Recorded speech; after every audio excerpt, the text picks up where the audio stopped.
Hello, everyone. When I say everyone, I don't know exactly who's going to show up to this one. That's okay.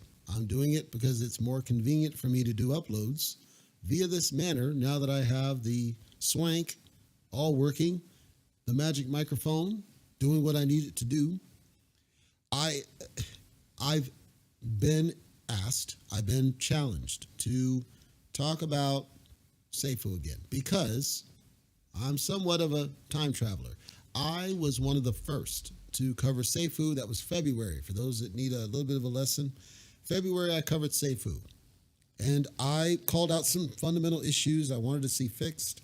Most importantly, I said I didn't see anything specifically wrong other than these minor issues in the code I wanted to see addressed. Multiple people then responded in the comments, and some of them said that this guy, this car salesman, as I refer to him as, is basically a rug puller, and he's going to rug on this project. I'm, of course, not bought in on it, so I didn't know, didn't follow it any deeper. But the car salesman himself responded on somebody else, a person named M. Amir, and M. Amir was quite, what's the word? Antagonistic, yes, against my coverage on that first video. M. Amir would later come back and say he was pretty aggressive the first time that he responded, and then realized that, yep, it's not really sustainable, and he's just going to take his money and go, which I've always supported that stance. If that's it, how somebody wants to handle it, is take the money and go or stay in the project.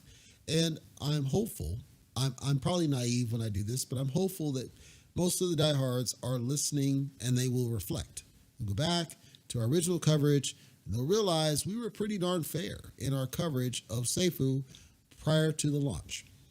And then many of the attacks that came shortly after were ill thought out because they didn't take into consideration the passage of time. We are now just over 3 months out from when that thing launched.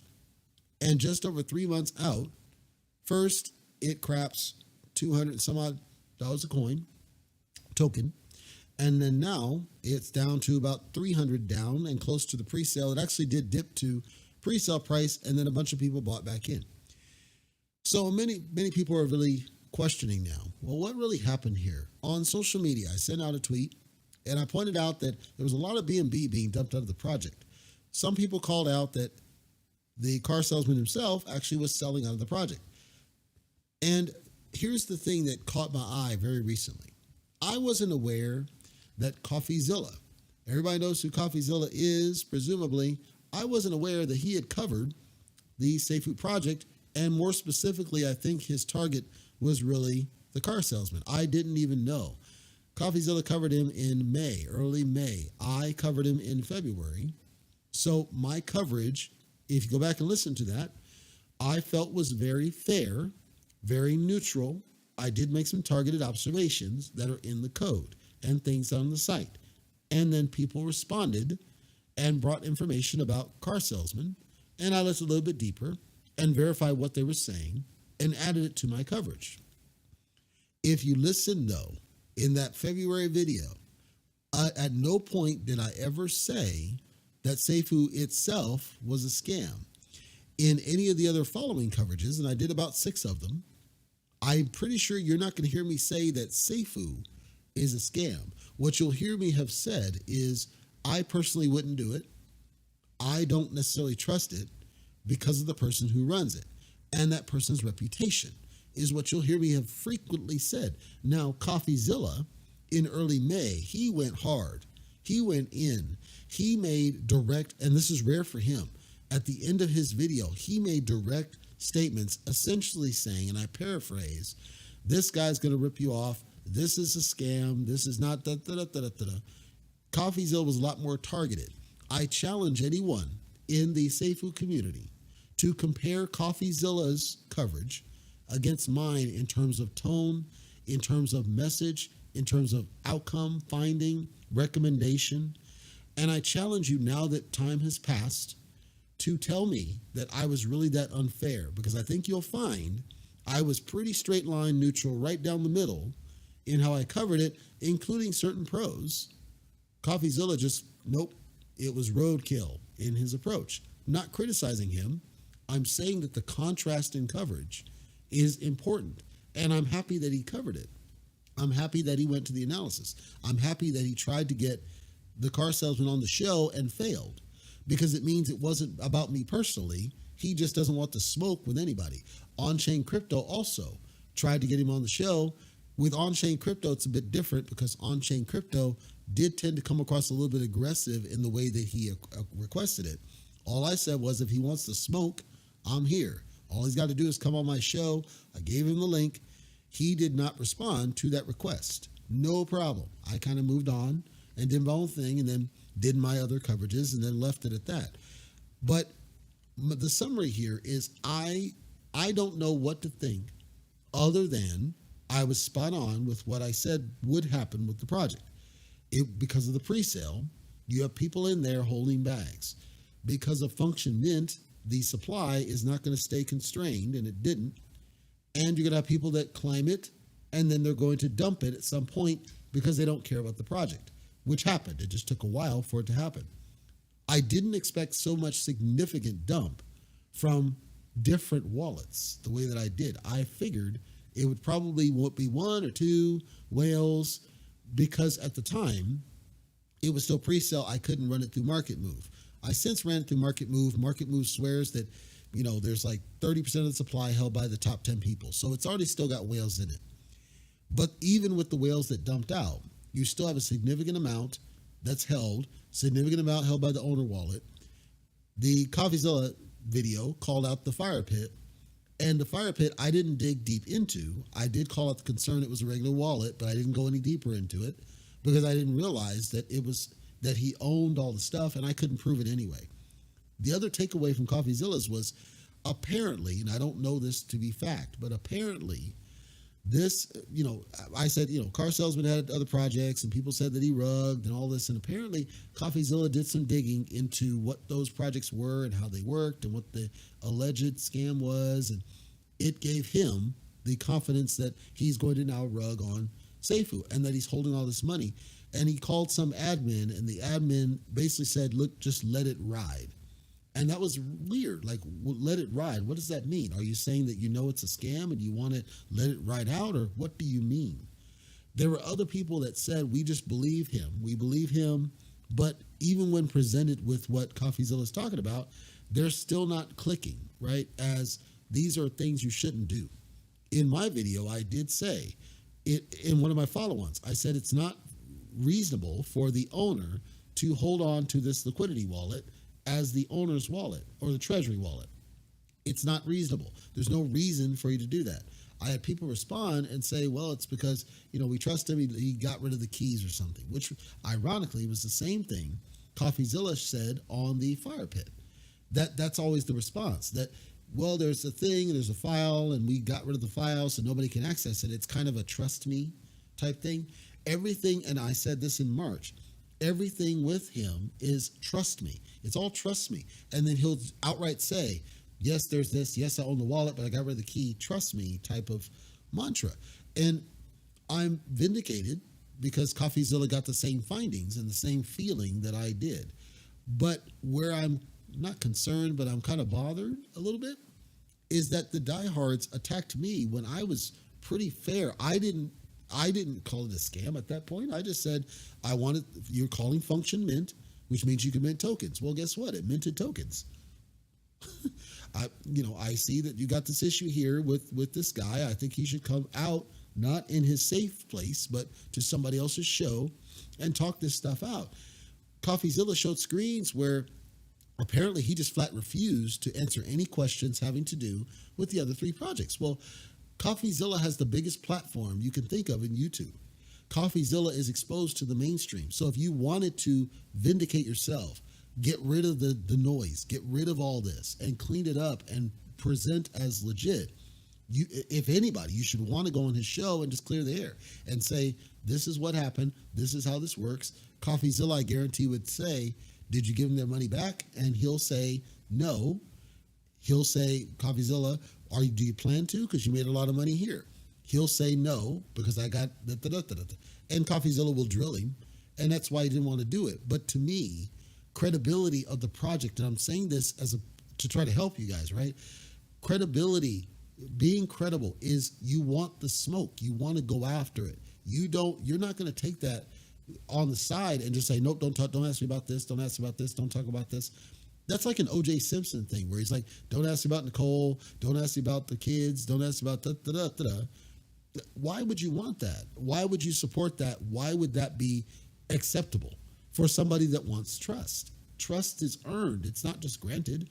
And it's not just about how much money you did make. It's about trust in the project long term. Because let's say that you are a believer, you're a firm believer in SAFUU, the project. Let's say that you want it to be around for the long term. Let's say the vision is what you like. Let's say that the fundamentals are to your liking.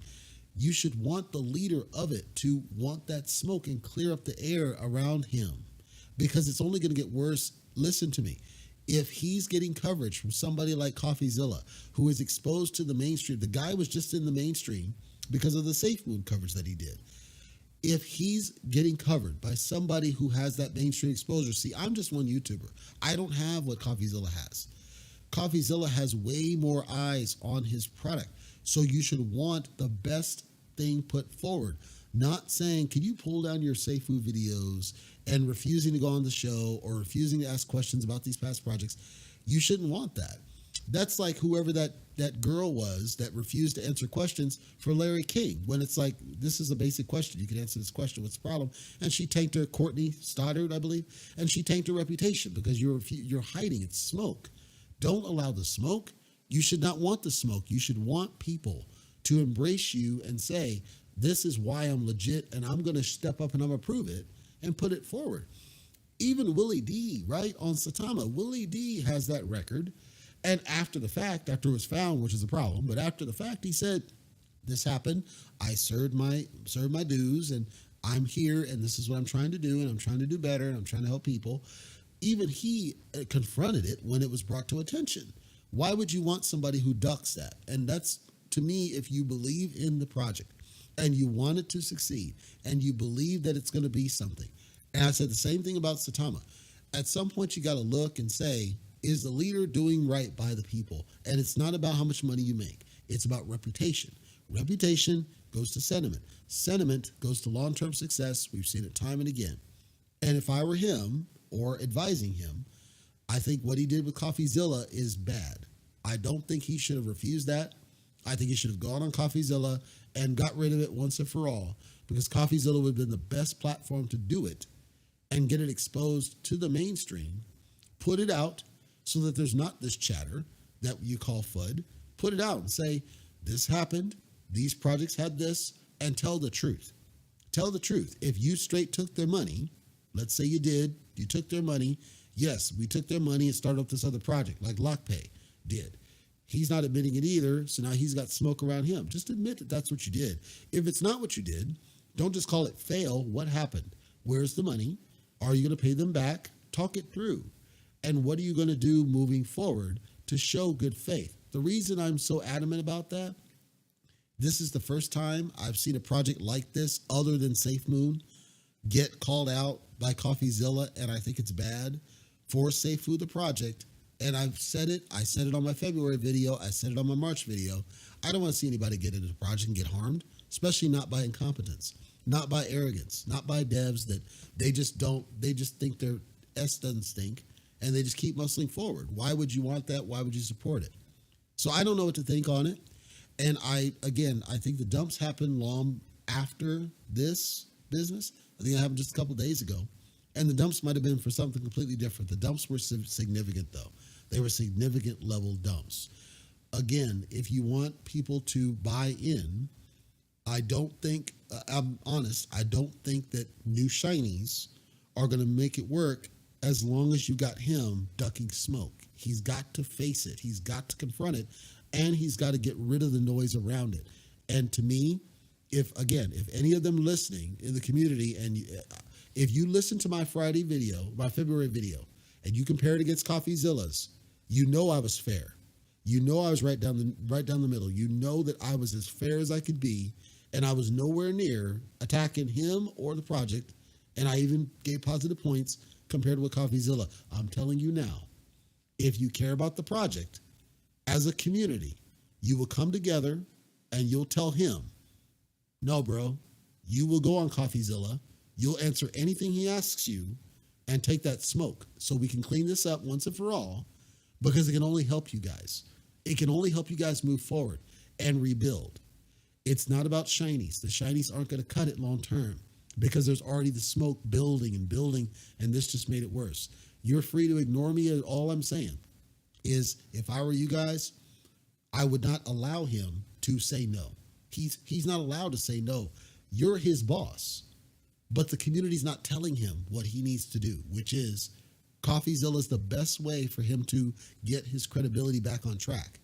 That means he's got to go on that platform, in my opinion, and face that smoke right on the chin. Take it.